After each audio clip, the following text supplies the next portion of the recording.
Κύριοι, καλή σας εβδομάδα. Έχουμε σήμερα άλλη μια εκπομπή Κογνώσκο Team. Εδώ ο Μάριος με τον Νίκο. Γεια σου, Νίκο. Γεια σου, Μαρία. Χαιρετίσματα στον κόσμο.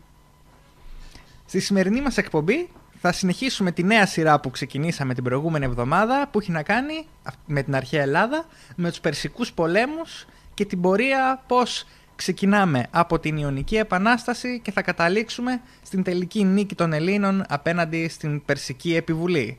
Την προηγούμενη εβδομάδα στο επεισόδιό μας είχαμε την μάχη του Μαραθώνα. Είδαμε πώς ο Δαρείος στην προσπάθειά του να τιμωρήσει τους Έλληνες για την βοήθειά του στην Ιωνική Επανάσταση, στην Ιωνική και όχι στην Ηρωνική, εκστράτευσε εναντίον τους και οι Αθηναίοι με τους Πλατεείς κατέστρεψαν τον στρατό των Περσών στο Μαραθώνα. Και σήμερα θα δούμε τη συνέχεια, γιατί, Νίκο, οι Πέρσες δεν το βάλαν κάτω, έτσι δεν είναι? Όχι μόνο δεν το βάλαν κάτω, αλλά μας ταλαιπώρησαν πάρα πολλές φορές ακόμα. Τώρα βρισκόμαστε περίπου λίγο μετά την μάχη του Μαραθώνα. Η Αθήνα, βασικά ας πάμε λίγο στην περίοδο λίγο πριν το Μαραθώνα, γιατί πρέπει να μιλήσουμε λίγο για την Αίγινα. Ένα νησί το οποίο ήταν μεγάλος εχθρός των Αθηνών και την περίοδο που ο Ξέρξης, που ο Δαρείος βασικά κατέβαινε προς την Αττική, οι Αθηναίοι φοβήθηκαν ότι οι Αιγινίτες μπορεί να μηδήσουν, καθώς ήταν ο μεγάλος εχθρός των Αθηνών, και να πάνε με τον Δαρείο. Γι' αυτό το λόγο είχε βάλει τον Κλεομένη, τον βασιλιά της Σπάρτης, να τους παρεμποδίσει στην ουσία. Γι' αυτό ο Κλεομένης απήγαγε στην ουσία 10 επιφανείς Σπαρτιάτες για να τους απειλήσει ότι μην τολμήσετε να κάνετε κάτι. 10 επιφανείς Αιγινίτες. Α, ναι, συγγνώμη, Σπαρτιάτες. Λίγο δύσκολο. Ναι. 10 επιφανείς Αιγινίτες λοιπόν, για να τους εμποδίσουν, να τους απειλήσουν να μην κάνουν κάποια βλακεία. Έτσι εμποδίστηκε η Αίγινα να πάρει μέρος. Όμως αυτός ο κίνδυνος και μετά τη μάχη του Μαραθώνα δεν σταμάτησε να υπάρχει. Όταν πέθανε ο Κλεομένης, ο οποίος ήταν φιλοαθηναίος, η Σπάρτη βρέθηκε με 2 βασιλείς, οι οποίοι ήταν αντιαθηναίοι. Οπότε αυτή η κίνηση που είχε κάνει ο Κλεομένης την ακυρώνουν οι Σπαρτιάτες και αφήνουν την Αθήνα, ας πούμε, έρμεο της Αίγινας, η οποία τότε ήταν πιο δυνατή σε ναυτική δύναμη. Δεν είναι εντυπωσιακό να μιλάμε για τα μεγέθη της εποχής? Η Αίγινα είναι ένα νησάκι τόσο δά, που σήμερα δεν έχει μια αξία απλά τουριστική. Ναι, μου θυμίζει τον κατάλογο της Ηλιάδας, όπου βλέπουμε, ξέρω εγώ, ο Έαντας είναι βασιλιάς Σαλαμίνας. Και ουσιαστικά μιλάμε για μικροάρχοντες, έτσι. Ο μεγαλοβοσκός της περιοχής, ο οποίος έχει κάποιους υποτακτικούς, ξέρω εγώ. Γι' αυτό λέμε πόλεις κράτη. Είναι άλλος κόσμος τότε. Η Ελλάδα τότε είναι σαν να λέμε σήμερα η Ευρώπη σε μέγεθος. Λοιπόν, οπότε βρισκόμαστε σε αυτή την περίοδο όπου είμαστε στο 489, αν δεν κάνω λάθος, ναι, που πέθανε ο Κλεομένης. Οπότε πλέον η Αθήνα βρίσκεται απέναντι στην Αίγινα και αφού γίνονται κάποιες αψημαχίες μεταξύ των δύο πόλεων, στο τέλος η Αίγινα κερδίζει τον πόλεμο. Οπότε οι Αθηναίοι βρίσκονται και χαμένοι σε αυτή τη μεγάλη μάχη και έχουν ταυτόχρονα και το φόβο των Περσών. Γι' αυτό το λόγο αντιλαμβάνονται ότι πρέπει να ισχυροποιήσουν το ναυτικό τους. Τότε είναι που παίρνει το πάνω χέρι ο Θεμιστοκλής, ο οποίος εξ αρχής, από τότε, από την εποχή με το Μιλτιάδη, είχαν την διαφορά που είχαμε πει και την άλλη φορά, αν θα έπρεπε η Αθήνα να έχει καλές σχέσεις με τη Σπάρτη ή αν θα πρέπει απλά να κοιτάξει να φτιάξει το ναυτικό της. Οπότε λοιπόν, επίσης βλέπουμε ότι αυτή η εποχή είναι του Κλισθέρνη και του Εφιάλτη. Όχι του Εφιάλτη που θα πούμε μετά, του Εφιάλτη των Αθηνών. Μιλάμε για τον ίδιο Εφιάλτη, ο οποίος αργότερα θα είναι ο συνέτερος του Περικλή. Ναι. Οπότε έχουμε στο εσωτερικό των Αθηνών ισχυροποίηση της δημοκρατίας, αυτή η μεγάλη νίκη η οποία έγινε μέσω των οπλιτών. Οπότε η Αθήνα αντιλαμβάνεται ότι οι άνθρωποι οι οποίοι κέρδισαν τον πόλεμο στη μάχη του Μαραθώνα πρέπει να αποκτήσουν μεγαλύτερο λόγο στα πολιτικά. Οπότε αποδυναμώνονται τόσο και ο επώνυμος άρχοντας και ο πολέμαρχος, οι οποίοι είχαν κάποιες αρμοδιότητες, πλέον θα είναι τελείως διακοσμητικός ο ρόλος τους. Ταυτόχρονα και ο Άριος Πάγος στη συνέχεια από τον Εφιάλτη. Και βλέπουμε ταυτόχρονα ότι η Αθήνα ξεκινάει να οχυρώνεται και να προσπαθεί να χτίσει έναν καταπληκτικό στόλο. Το οποίο φυσικά θα το καταφέρει. Μάλιστα ο Θεμιστοκλής έχει ενδιαφέρον μια πολύ ωραία ιστορία, ότι είχαν βρει κάποια μεταλλεία κοντά στην Αττική και σκεφτόντουσαν πώς θα μοιράσουν αυτά τα χρήματα. Και ο Θεμιστοκλής ζήτησε να μοιραστούν αυτά στους πιο πλούσιους Αθηναίους και να υποχρεωθούν με αυτά τα χρήματα ο καθένας να φτιάξει από ένα πλοίο. Μιλάμε για τα μεταλλεία του Λαβρίου. Ακριβώς. Και βλέπουμε ότι φτιάχνονται 100 τριήρεις μέσω αυτού του τρόπου. Με αυτόν τον πανέξυπνο τρόπο, ο οποίος δεν άρεσε στην αρχή στον απλό κόσμο, γιατί έλεγε: γιατί ρε παιδιά, θα το δώσουμε στους πλούσιους και άλλα λεφτά. Αλλά τελικά αποδείχθηκε σωτήριο αυτό. Οπότε βλέπουμε την Αθήνα να κάνει αυτά, να οχυρώνει και τον Πειραιά, το οποίο ήταν πολύ σημαντικό, γιατί η Αθήνα ήταν από την πλευρά της θάλασσας ήταν εκτεθειμένη. Οπότε πρέπει να οχυρωθεί και ο Πειραιάς. Οπότε λοιπόν αυτή είναι η προετοιμασία από πλευράς της Αθήνας για την επόμενη εισβολή, γιατί προφανώς όλοι βλέπανε ότι δεν υπάρχει περίπτωση οι Πέρσες να κάνουν πίσω και να μην ξαναεπιτεθούν. Και τώρα ας μιλήσουμε λίγο για την Περσία. Τι γίνεται εκείνη την περίοδο. Προχωρώντας λοιπόν ανατολικά από την πλευρά της Περσικής Αυτοκρατορίας, ο Δαρείος πεθαίνει το έτος 486 π.Χ. στην διάρκεια προετοιμασίας για μια εκστρατεία εναντίον της Αιγύπτου. Η Αίγυπτος τότε, επαρχία της Περσικής Αυτοκρατορίας, είχε εξεγερθεί. Σύμφωνα με το έθιμο, πριν ξεκινήσει ο βασιλιάς για μια εκστρατεία, έπρεπε να ορίσει διάδοχο. Και ορίζει διάδοχο όχι τον μεγαλύτερο γιο του, αλλά τον γιο του από την πλευρά της συζύγου του Ατόσα. Η Ατόσα ήταν κόρη απευθείας του Κύρου του Μεγάλου, του πρώτου μεγάλου βασιλιά και ιδρυτή της Περσικής Αυτοκρατορίας. Και αυτός ο γιος ήταν ο Ξέρξης. Ο γνωστός μας Ξέρξης, που θα μας απασχολήσει για όλα τα υπόλοιπα επεισόδια των Περσικών πολέμων. Πεθαίνει λοιπόν κατά την προετοιμασία ο Δαρείος, αρχίζει φιλονικία στην Περσική αυλή για το ποιος θα γίνει βασιλιάς, και ο Ξέρξης επικρατεί κυρίως με το επιχείρημα ότι ξέρεις, κατάγεται από αρχοντική γενιά η μητέρα του. Και στην διαβούλευση, ας πούμε, γιατί δεν έγινε κάποιος εμφυλίος πόλεμος, έγινε σχετικά ανέμακτα η διαδοχή. Στη διαβούλευση αυτή λοιπόν βοήθησε πολύ τον Ξέρξη, και με αυτό το επιχείρημα ο εξόριστος βασιλιάς της Σπάρτης που ζούσε στην αυλή της Περσίας, ο Δημάρατος. Ο οποίος Δημάρατος θα τον δούμε αργότερα να ακολουθεί τους Πέρσες στην εξαρτία του στην Ελλάδα.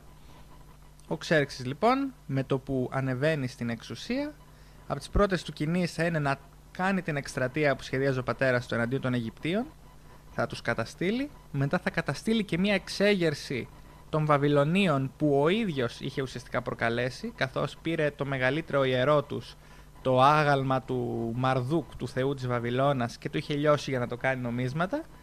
Προφανώς οι Βαβυλώνιοι εξεγέρθηκαν, αλλά τους κατέπνιξε.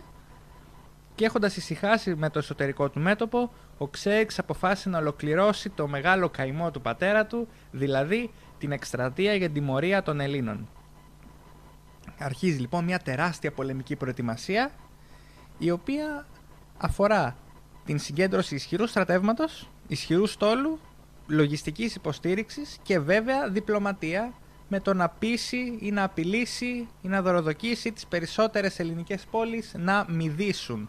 Όπως πριν από αυτό ο πατέρας του ζητούσε γη και είδωρ, ένα πολύ χαρακτηριστικό περιστατικό των Περσικών πολέμων που είχαμε ξεχάσει να αναφέρουμε την προηγούμενη φορά, που είχαν ζητήσει από την Αθήνα και από τη Σπάρτη, και οι Σπαρτιάτες έξαλλοι πέταξαν τους πρέλους και τους πνίξαν στον πηγάδι, που έγινε πολύ κλασική σκηνή στους 300 στην ταινία, μόνο που δεν έγινε από τον Ξέρξη και τον Λεωνίδα, έγινε πιο πριν, ή το Δύση Σπάρτα. Ο Ξέρξης λοιπόν καταφέρνει να πείσει ή να αναγκάσει πολλές ελληνικές πόλεις να μηδήσουν. Είχε ήδη ο πατέρας του κατακτήσει τη Μακεδονία, από τη Μακεδόνες που το βασιλιά του Αλέξανδρο τον Πρώτο ήταν υποτελής του και έπρεπε να πολεμήσουν στο πλευρό του. Και αργότερα θα δούμε πως και η Θεσσαλία και η Θήβα και αρκετές άλλες πόλεις θα μηδήσουν. Ο Ξέρξης λοιπόν ετοιμάζει ένα πολύ μεγάλο στράτευμα. Και εδώ έχουμε τις αναφορές του Ηροδότου κυρίως, ο οποίος Ηρόδοτος μας δίνει από τη μία πολύ λεπτομερείς αναφορές, δηλαδή ποια έθνη συμμετείχαν στην εκστρατεία, ποιοι λαοί έδωσαν τι είδους στρατεύματα, από πού προήλθε ο στόλος. Αλλά φτάνουμε στο θέμα των αριθμών, Νίκο. Και οι αριθμοί που δίνει ο Ηρόδοτος είναι τεράστιοι. Ουσιαστικά ο στρατός ξηράς των Περσών πρέπει να έφτανε σύμφωνα με την αναφορά του Ηροδότου τα 2-2,5 εκατομμύρια. Και άλλοι τόσοι λέει βοηθητικοί. Μιλάμε για ένα εξωφρενικό αριθμό, έτσι. Δεν είναι δυνατόν με τα μέσα της εποχής να συντηρήσει ένα τέτοιο στράτευμα. Έχει τεράστια δυσκολία ακόμα και το πού θα βαδίσει. Παίζει τότε ο πληθυσμός των Ελλήνων, των ελληνικών πόλεων, να μην ήταν ούτε το 1/10. Μπορεί να είμαι και ακραίος, αλλά νομίζω πόσες χιλιάδες μπορεί να ήταν σε μια πόλη. Πολύ σωστό. Πάρα πολύ σωστό. Δηλαδή, ακόμα και οι Πέρσες, που ήταν μια πολύ άνθρωποι αυτοκρατορία, έτσι, από την Αίγυπτο, τη Μεσοποταμία, τις Ινδίες, ένα σωρό περιοχές και πάρα πολλά υποτελή έθνη τα οποία ήταν υποχρεωμένα να συμμετάσχουν, δεν βγάζει νόημα. Και οι σημερινοί ιστορικοί λένε ότι ο Περσικός στρατός πρέπει να ήταν μεταξύ 200 και 500 χιλιάδων στην καλύτερη περίπτωση. Τα νούμερα του στόλου είναι πιο φυσιολογικά. Μιλάμε για 1200 πλοία, 1207 τριήροι συγκεκριμένα και μερικές χιλιάδες μικρότερα βοηθητικά, αναγνωριστικά κτλ. Ο Ξέρξης ετοίμασε μια πανστρατιά από όλους τους λαούς αυτοκρατορίας. Οι κατάλογοι μας δίνουν εκτός από Πέρσες και Μίδους προφανώς, Βακτρίους, Σάκες, Ινδούς, Αιγυπτίους, Αιθίωπες, ανθρώπους από τις διάφορες φυλές της Μικράς Ασίας, Έλληνες επιτελείς από την Κύπρο, την Ιωνία, την Μακεδονία και τον Πόντο. Θα δούμε μάλιστα ότι ένα πολύ μεγάλο μέρος του στόλου των Περσών αποτελείται από Έλληνες και η αμυνόμενη ελληνική πλευρά προσπάθησε να το εκμεταλλευτεί αυτό, προπείθοντας τους ανθρώπους αυτούς ή να πολεμήσουν απρόθυμα ή και να αυτομολύσουν. Κάποιοι νησιώτες πήγαν προς την ελληνική πλευρά. Φύγανε ξαφνικά από τον στόλο τον Περσικό και ήρθαν πριν τη μάχη βέβαια της Σαλαμίνας. Δηλαδή κάποιοι φύγανε από τον... Από την Τίνο ένα πλοίο νομίζω Τίνο, ναι. είχε αυτομόλυσε λίγο πριν αρχίσει η μάχη να πει οι Πέρσες έρχονται. Έχουμε λοιπόν παρόλα αυτά ένα τεράστιο στράτευμα, ένα ισχυρό στράτευμα, το οποίο δεν διέθετε το βαρύ πεζικό που θα αντιπαρατίθετο επί ίσης ώρες με τη φάλαγγα, αλλά από την άλλη οι Πέρσες είχαν κατακτήσει όλο τότε γνωστό κόσμο, έτσι, δεν ήταν απόλεμοι και είχαν καλούς τοξότες, είχαν πολύ ιππικό και είχαν και καλό ναυτικό. Είχαν στη διάθεσή τους Ίωνες και τους Φίνικες, άλλος μεγάλος ναυτικός και εμπορικός λαός Μεσογείου εκείνης της εποχής, που ήταν πάρα πολύ καλοί ναυτικοί. Ενώ αντίθετα, όπως θα δούμε, παρότι οι Έλληνες έχουμε την παράδοση της ναυτοσύνης, εκείνη την εποχή γεννιέται το Αθηναϊκό ναυτικό. Οπότε ο Αθηναϊκός στόλος, που ήταν η βασική ναυτική δύναμη της Ελλάδος, δεν είχε τόσα έμπειρα πληρώματα. Και ακόμη ο Περσικός στόλος είχε πιο ευέλικτα πλοία και γι' αυτό προσπαθούσαν να κάνουν ναυμαχίες στην θάλασσα, την ανοιχτή θάλασσα, όπου μπορούν να ελιχθούν και να περικυκλώσουν τους Έλληνες. Ενώ αντίθετα οι Έλληνες βασίζονταν σε πιο βαριά πλοία και όχι τόσο στη διαδικασία του εμβολισμού, που ήταν ο βασικός τρόπος μάχης εκείνη της εποχής. Οι τριήρεις μπροστά είχαν ένα μεγάλο μεταλλικό έμβολο ή ξύλινο έμβολο, με το οποίο προσπαθούσαν να τρυπήσουν το σκάφος, το κήτος του αντιπάλου πλοίου ή να καταστρέψουν τα κουπιά του κτλ. Οι Έλληνες βασίζονταν κυρίως σε αυτό που σήμερα θα λέγαμε δράση πεζοναυτών. Ενώ τα περσικά πλοία είχαν πολύ λίγους οπλίτες και πάρα πολλούς τοξότες επάνω, αντίθετα ελληνικά πλοία είχαν μέσο όρο τώρα 4 μόνο τοξότες, αλλά 12 οπλίτες. Η βασική τακτική ήταν δηλαδή η απόβαση στο εχθρικό πλοίο για την καταστροφή και την κατάληψή του. Εκεί βασίζονταν οι Έλληνες. Αυτός ήταν λοιπόν ο στρατός του Μεγάλου Βασιλιά. Ο Ξέρξης κατασκευάζει μια γέφυρα στον Ελίσποντο για να περάσει ο στρατός του, η οποία όμως καταστρέφεται από καταιγίδα.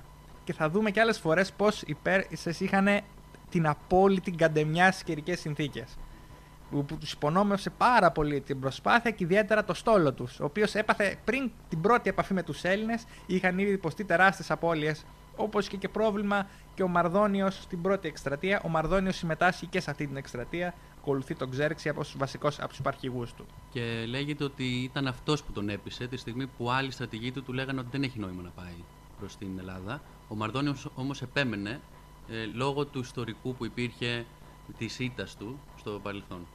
Να ξεπλύνει δηλαδή την τροπή ουσιαστικά. ο οποίος Μαρδόνιος, όπως θα δούμε, θα πεθάνει και στην Ελλάδα. Θα πληρώσουμε το κεφάλι του αυτή την επιμονή.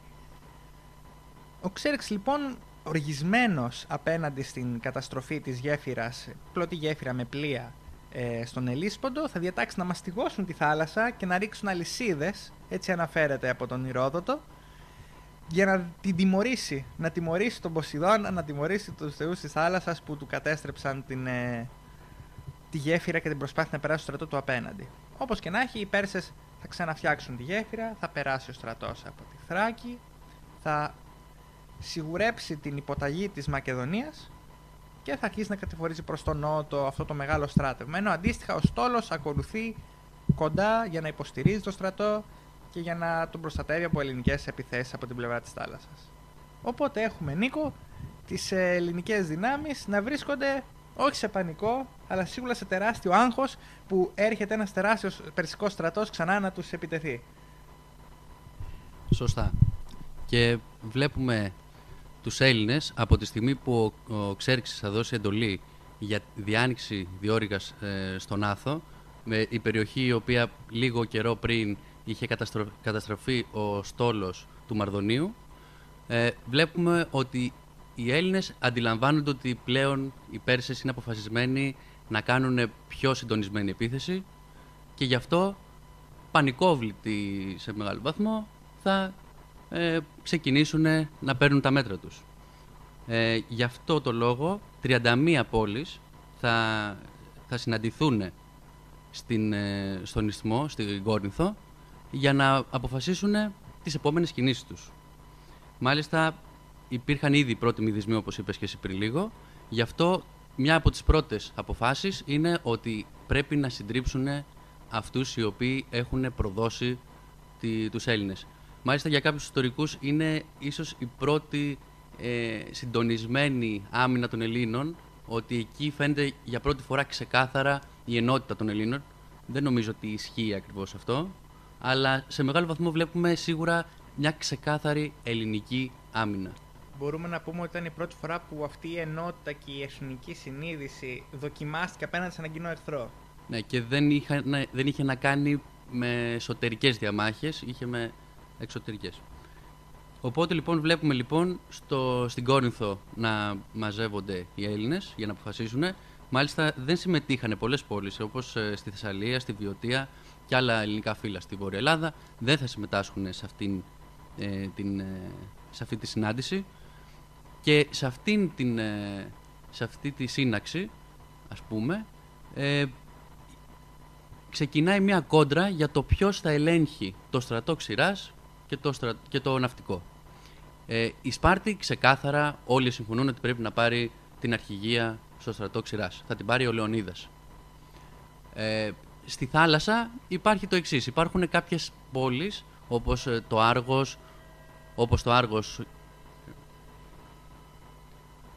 το Άργος, και η Αίγινα, οι οποίες αρνούνται να δεχτούν να ακούνε τις εντολές των Αθηναίων. Γι' αυτό το λόγο, μετά από μια μεγάλη μάχη μεταξύ όλων αυτών των πλευρών, νομίζω και η Κόρινθος είχε πρόβλημα, αποφασίζεται ότι ακόμα και την αρχηγία του ναυτικού θα την αναλάβουν οι Σπαρτιάτες.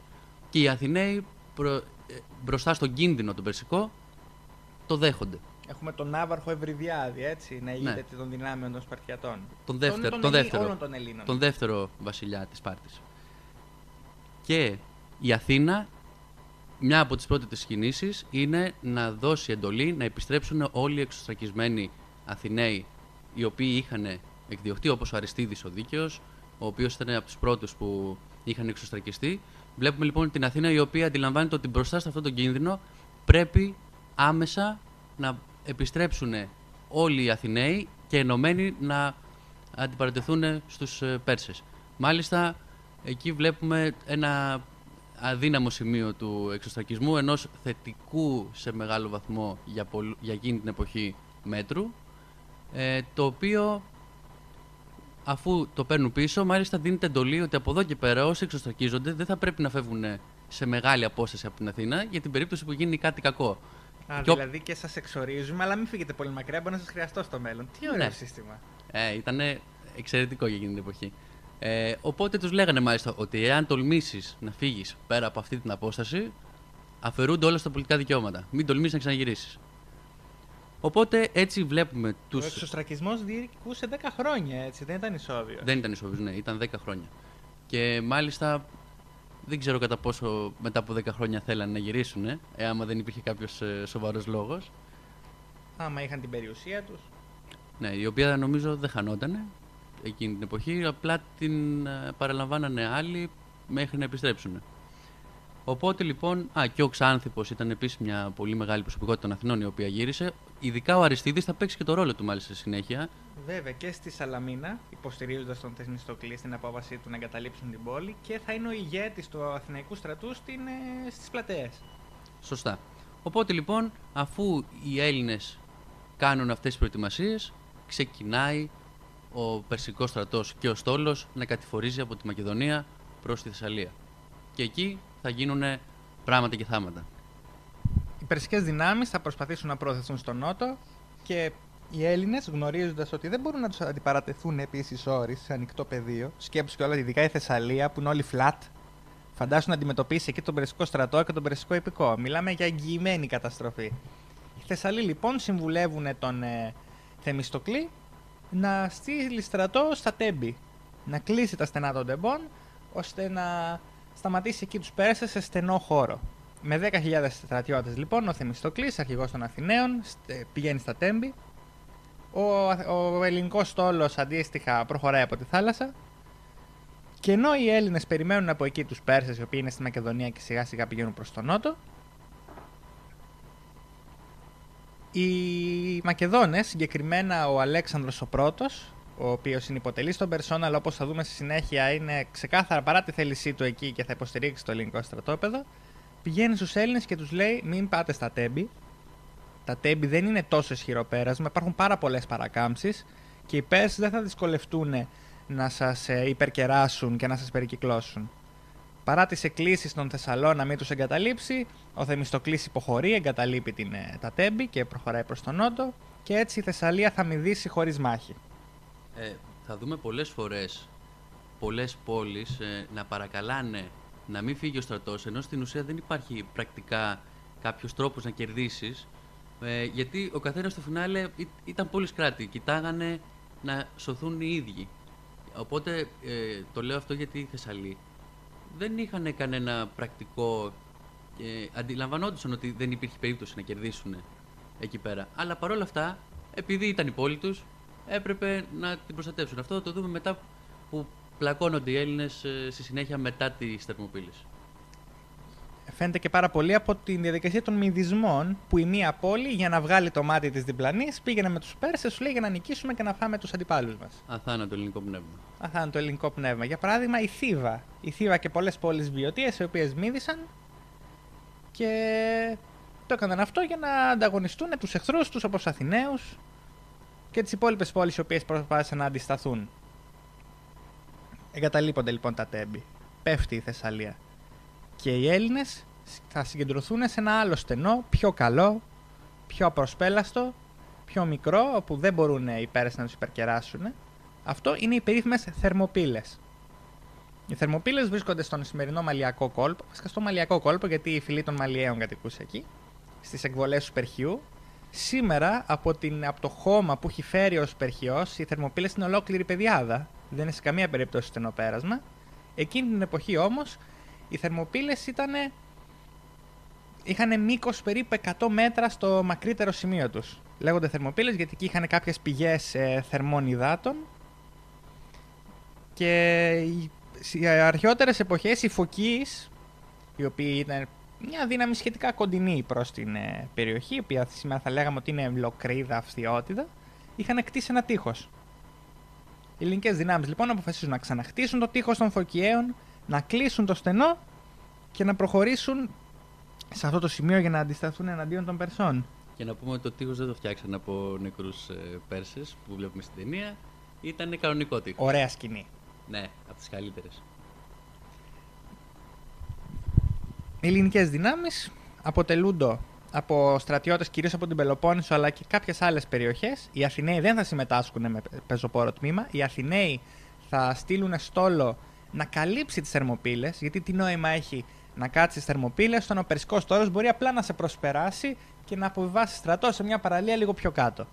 Οπότε θα φυλάνε τα στενά της Εύβοιας με τη Μαγνησία οι Έλληνες, θα σταθούν στο Αρτεμίσιο που θα γίνει μια μάχη παράλληλα με τις θερμοπύλες που θα δούμε σε λίγο, και έτσι ετοιμαζόμαστε για την πρώτη σοβαρή σύγκρουση της Περσικής εκστρατείας. Θα δούμε πως οι Έλληνες με την ηγεσία του Σπαρτιάτη βασιλιά Λεωνίδα θα αντιταχθούν στην εισβολή και θα γράψουν μία από τις πιο ένδοξες στιγμές της ελληνικής ιστορίας. Προχωράμε στο κύριο μέρος της μάχης των Θερμοπυλών, η οποία, όπως είδαμε ήδη, προετοιμάζεται με τις ελληνικές δυνάμεις να θέλουν να μπλοκάρουν την κάθοδο των Περσών και τις δυνάμεις των Περσών να προσπαθούν να διασπάσουν κάθε εμπόδιο στην πορεία τους για να καταφερήσουν προς τον νότο. Η ελληνική δύναμη βρισκόταν υπό την ηγεσία, όπως είπαμε ήδη, του βασιλιά της Σπάρτης Λεωνίδα. Ο Λεωνίδας δεν πήρε μαζί του το μεγαλύτερο μέρος, ούτε καν το σύνολο του Σπαρτιατικού στρατού, καθώς οι Σπαρτιάτες είχαν ως πρώτη προτεραιότητα την προστασία της πόλης τους και της Πελοποννήσου και δεν ήθελαν να διακινδυνεύσουν μια τόσο επικίνδυνη αποστολή, στην οποία αν ομιγέννητο υπήρχε καταστροφή, όπως είδαμε υπήρξε, θα αφανιζόταν κάθε δυνατότητα άμυνας της Σπάρτης. Ο Λεωνίδας πήρε μαζί του 300 από τους καλύτερους ομοίους, από τους καλύτερους Σπαρτιάτες οπλίτες, μια επίλεκτη φρουρά, αφού είχαν ολοκληρώσει οι Σπαρτιάτες τις θρησκευτικές τους τελετές, τα Κάρνια, την ίδια τελετή η οποία δεν μπορούσε να συμπέσει με πόλεμο και ήταν ο λόγος που καθυστέρησαν να πάνε στο Μαραθώνα οι Σπαρτιάτες με τον Κλεομένη. Παίρνει μαζί του λοιπόν 300 πολεμιστές, οι οποίοι υποχρεωτικά, σύμφωνα με προσωπική επιλογή του Λεωνίδα, έπρεπε να είχαν γιους να αφήσουν πίσω τους. Ο Λεωνίδας, καταλαβαίνουμε ότι ήξερε πόσο επικίνδυνη, σχεδόν αυτοκτονική ήταν η αποστολή, και υπάρχει και η εκδοχή ότι ο Λεωνίδας πήγε στις Θερμοπύλες με την προοπτική να πεθάνει. Εκείνη την εποχή το Βαντί των Δελφών βρισκόταν υπό τον οικονομικό έλεγχο των Περσών, το είχαν δωροδοκίσει και είχε δώσει στους Σπαρτιάτες μια πολύ δυσάρεστη και τρομακτική προφητεία. Λέει, είτε η πόλη σας θα καταστραφεί από τους γιους του Περσέα, προφανώς μιλάει για τους Πέρσες, είτε θα θρηνήσετε το βασιλιά σας.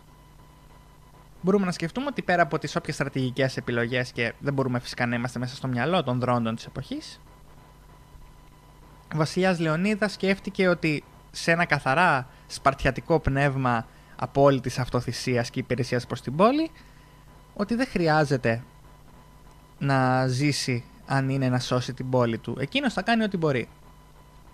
Παρότι λέμε συνέχεια 300 Σπαρτιάτες και 300 Σπαρτιάτες, πρώτα απ' όλα η δύναμη της Λακεδαίμονος δεν ήταν μόνο 300 άτομα. 300 ήταν οι οπλίτες Σπαρτιάτες πολίτες, οι όμοιοι.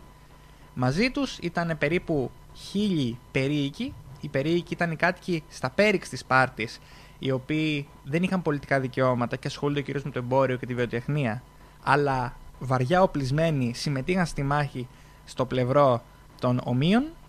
Και βέβαια μπορούμε να φανταστούμε, βασικά δεν χρειάζεται να φανταστούμε, υπάρχουν ευθείες αναφορές, ότι υπήρχαν ακόμη περισσότεροι ήλωτες. Οι ήλωτες, οι περίφημοι με την κακή έννοια δούλοι των Σπαρτιατών, πάντοτε συνόδευαν τους αφέντες τους με την λειτουργία του ελαφρού πεζικού. Ήτανε τοξότες, σφενδονιστές, ακοντιστές, κάλυπταν ουσιαστικά με αυτόν τον τρόπο την βασική σπαρτιατική φάλαγγα, την υποστήριζαν. Οι Σπαρτιάτες ηγήθηκαν μιας πολύ μεγάλης πελοποννησιακής δύναμης, πολύ μεγάλης φυσικά για τα δεδομένα της Ελλάδος και όχι για το ζήτημα του πώς θα αντιμετωπιστεί ο τιτανίου μεγέθους Περσικός στρατός. Μιλάμε για κυρίως Αρκάδες, 500 Τελιάτες, 600 Μαντινείς και περίπου 1000-1200 από άλλες περιοχές Αρκαδίας, 400 Κορινθίους και ορισμένους άλλους, νομίζω 80 από τις Μικίνες, δεν θυμάμαι ακριβώς όλες τις λεπτομέρειες.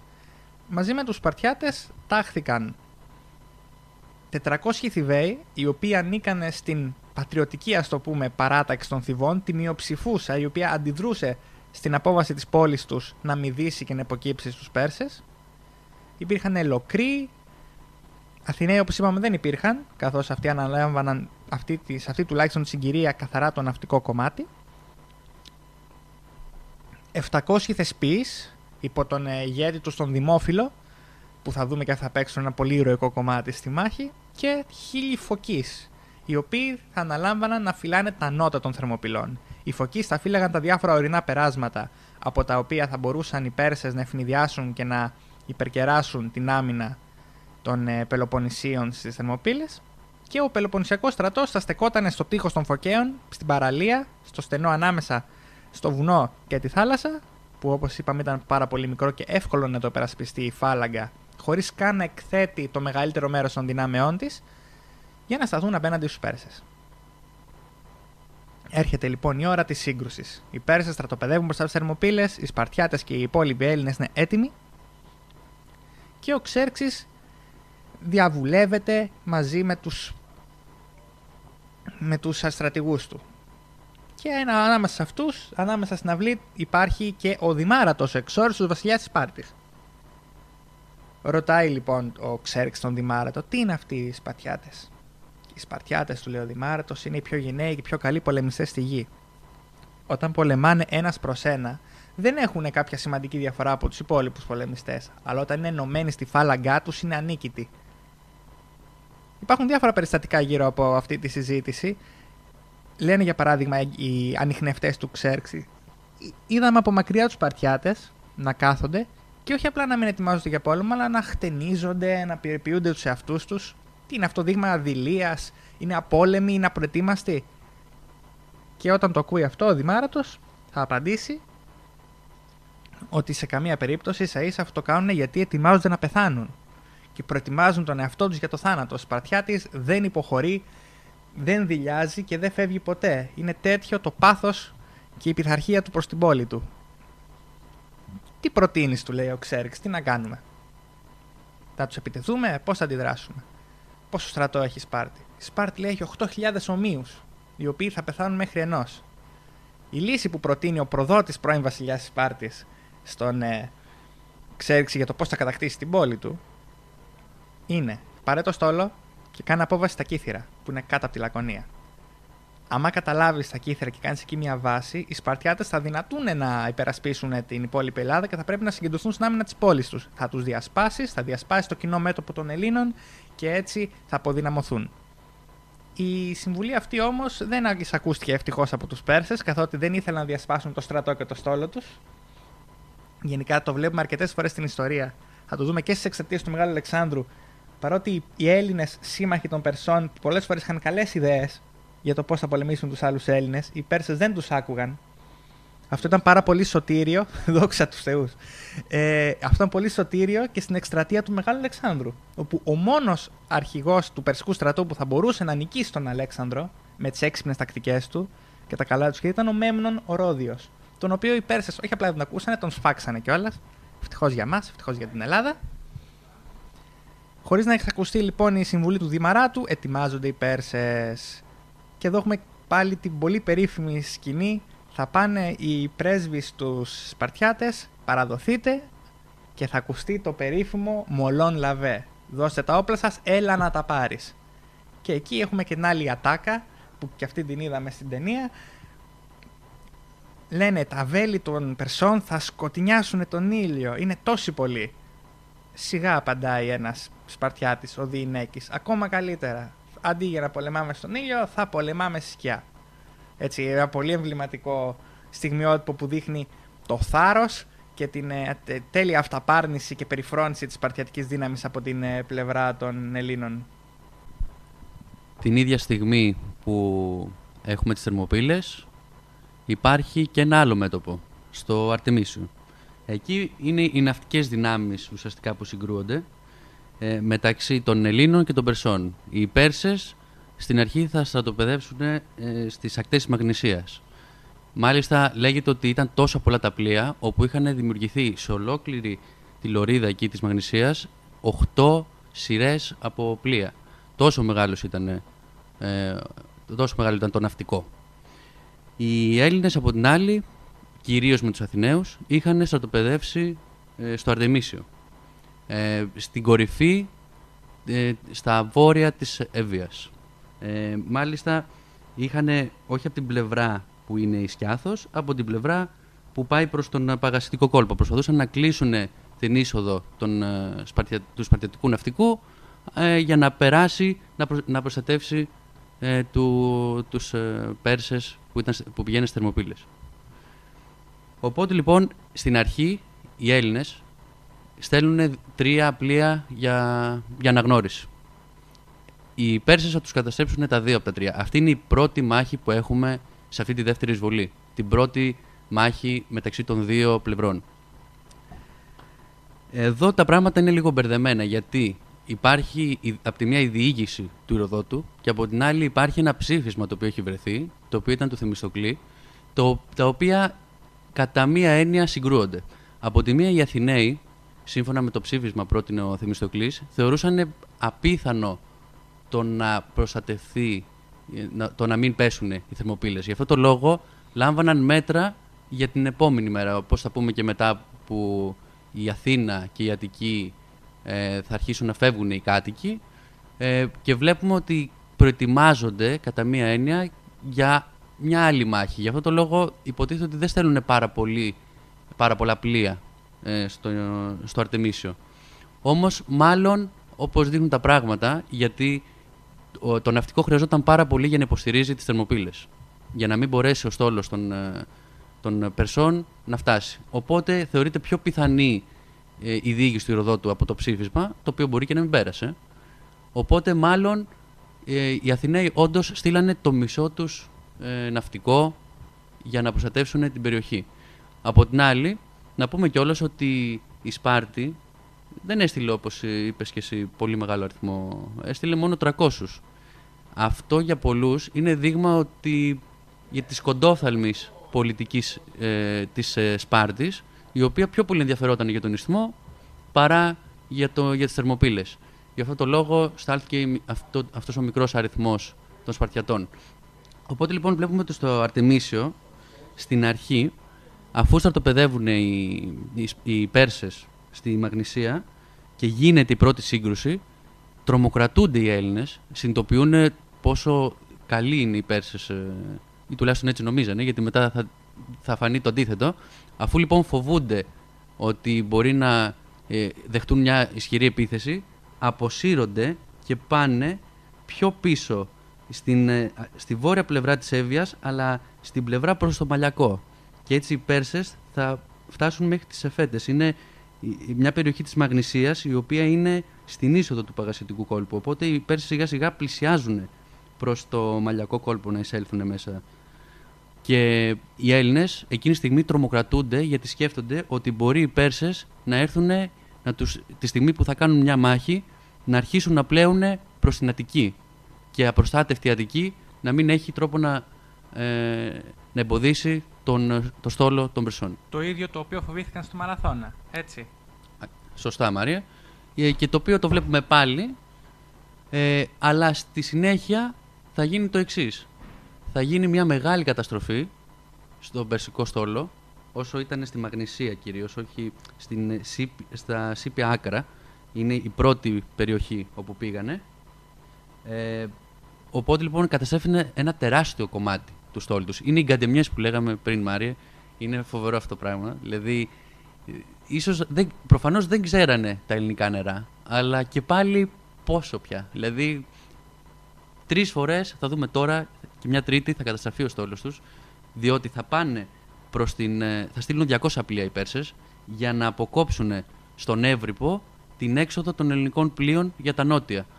Αυτό, αφού πάνε λοιπόν στα νότια και αφήσουν τα πλοία τους οι Πέρσες για το βράδυ, θα γίνει πάλι μια νέα καταστροφή από κακοκαιρία, θα χάσουν όλα τους τα πλοία και εκεί είναι τυχεροί οι Έλληνες, γιατί εκείνη τη στιγμή υπήρχαν 53 πλοία των Αθηναίων τα οποία ακόμα δεν είχαν φτάσει στο Αρτεμίσιο. Οπότε αυτοί βλέπουν την καταστροφή. Και πριν οι Έλληνες αρχίσουν από τον δρόμο τους να διαλύονται, καταφέρουν και φτάνουν εκεί που βρίσκεται ο στόλος ο ελληνικός, τους ενημερώνουν και έτσι δεν διασπάται το μέτωπο. Έτσι λοιπόν κάπου εκεί οι Πέρσες σταματάνε να προσπαθούν να κάνουν το οτιδήποτε και όλες οι δυνάμεις των Περσών και του Ξέρξη πάνε πλέον για τις Θερμοπύλες και αφήνουν το ναυτικό τους να περιμένει να δει τι θα συμβεί. Ενώ έτσι είναι λοιπόν η κατάσταση στη θάλασσα, η μάχη των Θερμοπυλών είναι έτοιμη να ξεκινήσει. Αφού προφανώς κάθε απόπειρα διαπραγμάτευσης με τους Έλληνες έχει αποτύχει, ο Ξέρξης διατάσσει την πρώτη επίθεση απέναντι στη γραμμή τους. Λέει στο στρατό του, στέλνοντας 10.000 μύδους από τους καλύτερους πολεμιστές της Περσικής στρατιάς, πηγαίνετε και συλλάβετε τους και φέρτε τους μου. Οι Μύδοι λοιπόν επιτίθενται κατά μέτωπον στην αμυντική γραμμή στη φάλαγγα των Ελλήνων και των Σπαρτιατών πριν και πρώτα απ' όλα και θα υποστούν τεράστια καταστροφή. Σε ένα τόσο μικρό χώρο η αριθμητική υπεροχή των Περσών δεν μετράει. Σε μια γραμμή μπορείς να βάλεις μόνο έναν συγκεκριμένο αριθμό στρατιωτών και απέναντι θα έχεις περίπου ίδιο Ελλήνων, αλλά οι Έλληνες είναι πολύ βαρύτερα θωρακισμένοι, είναι εκπαιδευμένοι να πολεμάνε σε φάλαγγα. Μην βλέπεις που στους 300 στην ταινία όλοι πολεμάνε σαν να είναι μόνοι τους, με χορευτικές φιγούρες. Ήταν πολύ συγκεκριμένος και πολύ συντονισμένος ο τρόπος με τον οποίο πολεμούσε η φάλαγγα. Και αυτό έδινε δύναμη στους Έλληνες. Ακύρωνε το αριθμητικό πλεονέκτημα των εχθρών, καθώς όλοι οι Έλληνες αλληλοκαλύπτονται από τις ασπίδες τους, χτυπούσαν μαζί με τα δώρατά τους και γενικά ένα στράτευμα το οποίο δεν είχε τέτοιες τακτικές όπως το Περσικό και δεν ήταν τόσο βαριά θωρακισμένο, είχαν πολύ πιο ελαφριά θωράκες, είχαν ξύλινες ασπίδες. Δεν μπορούσε να σταθεί απέναντί τους. Πρώτη επίθεση των Μύδων, τίποτα. Πριν από τους Μύδους, ο Ξέρξης, ο Πέρσης, είχε διατάξει τους τοξότες του να ρίξουν τοξεύματα απέναντι στους Έλληνες, αλλά τα οποία δεν είχαν καμία απολύτως επίδραση. Βαριά θωρακισμένοι, με τις ασπίδες τους, με τα κράνη τους, με τους θώρακές τους και από πολύ μεγάλη απόσταση να βάλουν οι Πέρσες, δεν έπαθαν ουσιαστικά τίποτα. Πρώτη καταστροφή λοιπόν, πρώτη μέρα, σταματάει η περσική επίθεση. Με βαριές απώλειες. Δεύτερη μέρα. Ήδη από το απόγευμα νομίζω της πρώτης ημέρας Θερμοπύλες στέλνει τους αθανάτους ο Ξέρξης. Οι αθάνατοι, επίλεκτο στρατιωτικό σώμα της Περσικής Αυτοκρατορίας, ήταν ό,τι καλύτερο μπορούσε να παρατάξει ο Μεγάλος Βασιλιάς. Ονομάζονταν αθάνατοι γιατί στη συγκεκριμένη τακτική τους, κάθε φορά που σκοτωνόταν ένας, αμέσως κάποιος άλλος έπαιρνε τη θέση του στο σχηματισμό, οπότε φαινόταν σαν να μην τελειώνουν ποτέ. Οι αθάνατοι λοιπόν επιτίθενται στους Έλληνες, αλλά και αυτοί συντρίβονται. Το στενό πέρασμα και η σχετική αριθμητική άνεση των Ελλήνων τους έδινε τη δυνατότητα να κάνουν rotation, δηλαδή κάθε φορά που κουραζόταν η πρώτη γραμμή αποσυρώταν και ερχόταν μια δεύτερη γραμμή καινούριων φρέσκων Ελλήνων οι οποίοι θα αμήνονταν με επιτυχία. Και έτσι συνεχιζόταν και μπορούσε να γίνεται επαόριστον άμα δεν γινόταν κάποια βλακεία. Και αυτό θα το δούμε τη δεύτερη μέρα, μετά από άλλη μία αποτυχημένη επίθεση των Περσών, η οποία αποκρούεται με πολύ βαριές απώλειες. Προσεγγίζει το περσικό στρατόπεδο ένας χωρικός της περιοχής. Αυτός ο χωρικός, από μια τοπική πολύχνη, λέγεται Φιάλτης. Και με την προοπτική παχυλής αμοιβής από τον Πέρση βασιλιά, λέει: ξέρετε, υπάρχει ένα πέρασμα από τα βουνά, εγώ μπορώ να σας οδηγήσω, το οποίο θα σας φέρει στις πλάτες των Σπαρτιατών. Να πω έτσι πανεθετικά ότι άρα δεν ήταν ούτε Σπαρτιάτης, ούτε είχε κάποιο πρόβλημα ο Εφιάλτης που δεν μπορούσε να πολεμήσει. Γιατί καμιά φορά με τις ξένες ταινίες παρανοούμε λίγο την ιστορία. Γιατί οι Αμερικάνοι είναι γνωστοί για το πώς καταστρέφουν ιστορίες. Όπως και άλλες του Ηρακλείου, το οποίο δεν θα το σχολιάσω καν. Αλλά και στους 300. Και του Αλεξάνδρου λιγότερο μεν, αλλά ναι, ισχύει. Αλλά νομίζω στο Ηρακλή είναι η επιτομή του απαράδεικτου. Αυτή η τελευταία ταινία που μου έλεγες προάλλες. Δεν την έχω δει. Μια παράδειγμα ταινία η οποία λέει ότι ο Ηρακλής όλα τα έκανε για μια γκόμενα. Αυτό, τίποτα άλλο. Παρένθεση, έχεις δει την παλιά ταινία με την Οδύσσια? Ναι, καταπληκτική. Είναι από τις πολύ λίγες αμερικάνικες ταινίες που δίνει σεβασμό στο source material. Όχι, είναι κάτι το οποίο αξίζει να το δει ο καθένας. Αν και είναι πολλές ώρες. Αλλά αξίζει. Είναι ταινία Star που μαζί με τις διαφημίσεις κρατάει 3,5 ώρες και είναι ένα ολόκληρο βράδυ να αφιερώσεις να τη δεις. Ό,τι χειρότερο. Αντίθετα με την 3 για παράδειγμα. Πολύ ωραία κι αυτή. Ωραία σαν ταινία, Αλλά έχει και αυτή πολλά σχημακή υπονοούμενα τα οποία είναι τραγικά. Θα μιλήσουμε κάποια στιγμή για την πώς ο Τροικός Πόλεμος χρησιμοποιήθηκε ως προπαγανδιστικό μέσο της Δύσης εναντίον των Ελλήνων. Όχι ότι το έκανε επίτηδες ο συγκεκριμένος σκηνοθέτης, αλλά έχει περάσει το υποσυνείδητο. Καλά, και πολλά προβλήματα υπάρχουν με την Τρία, γιατί πολλοί έχουν εμφανιστεί και την διεκδικούν τα τελευταία. Βέβαια. Αλλά αυτό ας το πιάσουμε. Γιατί δεν μας φτάνανε οι Σκοπιανοί. Ναι. Έχουμε καινούριους. Τέλος πάντων, αρκετά κράτησε αυτή η παρένθεση. Τη νύχτα λοιπόν παίρνει τους αθανάτους ο εφιάλτης και τους οδηγεί στα νότα των Ελλήνων. Και με την αυγή φτάνουν στους Φωκείς. 1000 Φωκείς στέκονται σε άμυνα αυτού του περάσματος. Οι Φωκείς, βλέποντας τους Πέρσες να έρχονται, παίρνουν σχηματισμό, δεν τρέχουν να γλιτώσουν όπως περιγράφεται ορισμένες φορές, απλά αποσύρονται από τη θέση τους και πάνε σε ένα πιο οχυρό σημείο και μπαίνουν σε σχηματισμό για να πολεμήσουν, θεωρώντας ότι οι Πέρσες θα τους επιτεθούν. Οι Πέρσες όμως κάνουν το εξής καταπληκτικό, απλά τους ρίχνουν μερικά τοξεύματα, τους προσπερνάνε και συνεχίζουν προς Θερμοπύλες. Με αγγελιαφόρους ειδοποιείται ο Λεωνίδας ότι ξέρετε, φύγετε να σωθείτε, οι Πέρσες θα μας επιτεθούν από πίσω και συγκαλείται πολεμικό συμβούλιο. Ο Λεωνίδας αποφασίζει να μείνει μαζί με τους Σπαρτιάτες του και να δώσει ουσιαστικά χρόνο στο υπόλοιπο ελληνικό στράτευμα να γλιτώσει. Γιατί άμα ξαφνικά όλο το ελληνικό στράτευμα έφευγε και εγκατέλειπε τις Θερμοπύλες, όχι απλά δεν ήταν σίγουρο πόσο θα μπορούσαν να αποφύγουν την υπερκέραση, αλλά με το που φεύγανε θα έτρεχε από πίσω το περσικό ιππικό και δεν θα έμενε κολυμπηθρόξυλο. Συνεπώς, ο Λεωνίδας αποφασίζει να μείνει. Και στο πλευρό του, σε αυτήν την ίστατη στιγμή Ανδρείας, αλλά και καλής πολεμικής τακτικής, γιατί είπαμε είναι πρακτικό το ζήτημα, να μην καταστραφεί ολόκληρος ο ελληνικός στρατός. Μένει ο Δημόφιλος με τους 700 θεσπείς και 400 Θηβαίοι. Και λέμε ότι ξεχνάμε τους θεσπείς. Τι να πούμε για τους Θηβαίους που δεν τους θυμούνται ούτε αυτοί που θυμούνται τους θεσπείς και λένε ότι θυμόμαστε μόνο τους Σπαρτιάτες. Λόγω του μηδισμού έχουν μικρότερη σημασία για εκείνη την εποχή οι Θηβαίοι. Δεν θέλανε να τους αναφέρουν μετά από αυτή την τροπή που έκανε η πόλη τους. Και είναι κρίμα γιατί ακριβώς αυτοί οι Θηβαίοι θέλαν να ξεπλύνουν την τροπή της πόλης τους. Και η βασική λογική που μείναν είναι ότι να υποχωρήσουμε να πάμε πού. Η πόλη μας έχει μηδήσει.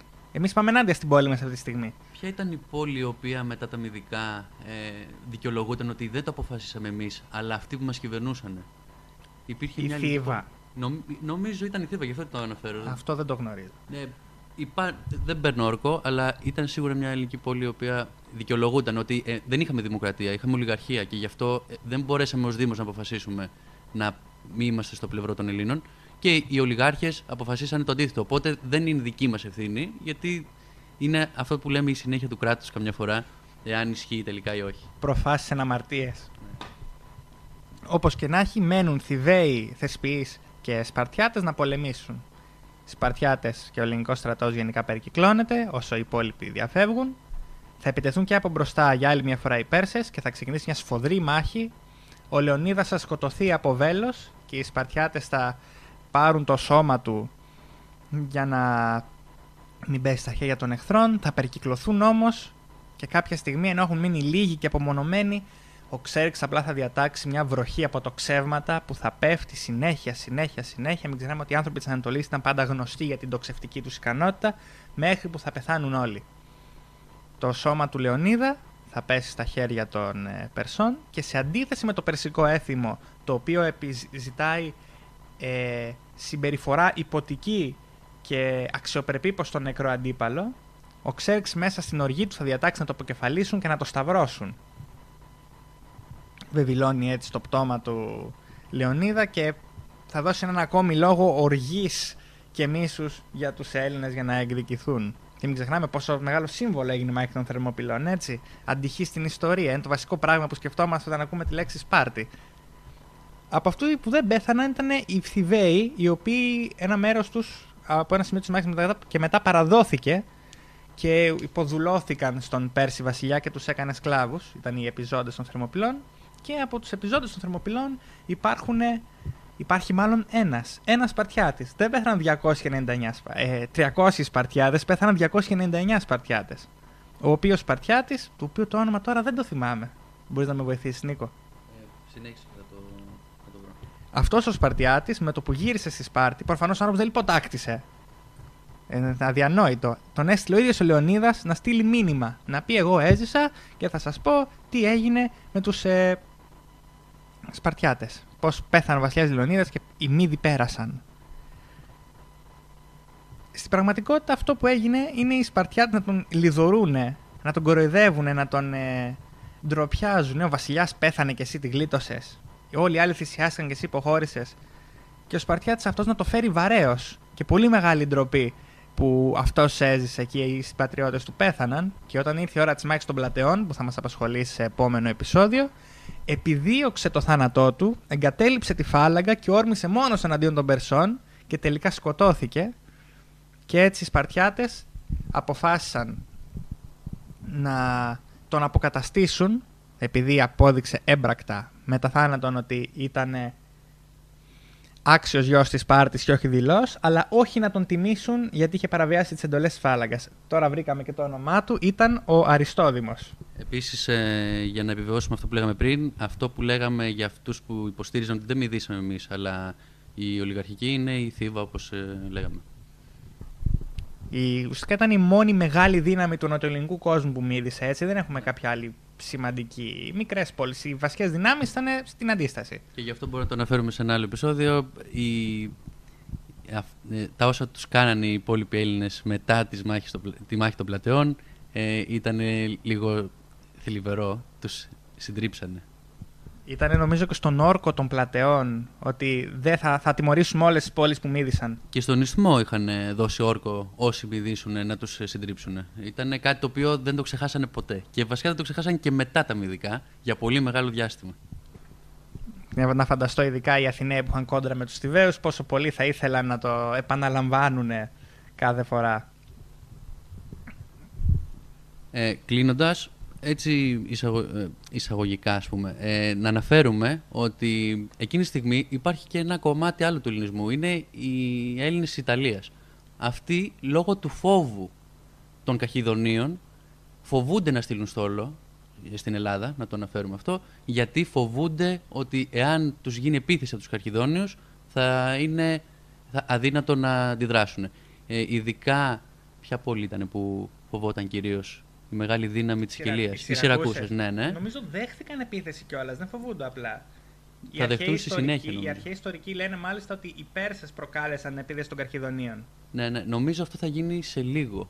Αλλά θα το σημειώσουμε, θα το αναφέρουμε στο επόμενο μέρος σίγουρα των Περσικών πολέμων, γιατί έχει τη σημασία του κι αυτό.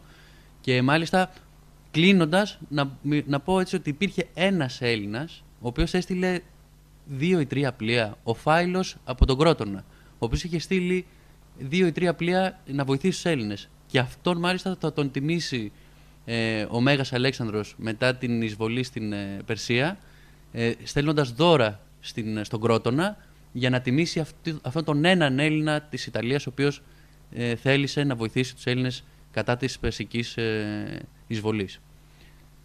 Πολύ συγκινητικές σκηνές, πολύ μεγάλος ηρωισμός και δεν είναι τυχαίο που εμπνέει τόσο πολύ κόσμο μέχρι και σήμερα. Γενικότερα η περίοδος των Περσικών πολέμων, οι προσωπικότητες έχουμε από τον Φάιλο και τον Αριστόδημο και τον Λεωνίδα και απ' την άλλη τον αρχετυπικό προδότη, τον Εφιάλτη, του οποίου το όνομα για αυτό το λόγο σήμερα στα ελληνικά σημαίνει το κακό όνειρο, η δε Εφιάλτη. Και ούτε το βλέπουμε να πολύ εμφανίζεται. Πώς έχουμε ότι στο χριστιανισμό δεν ονομάζουμε κανέναν Ιούδα, ενώ έχουμε Αγίους Ιούδες.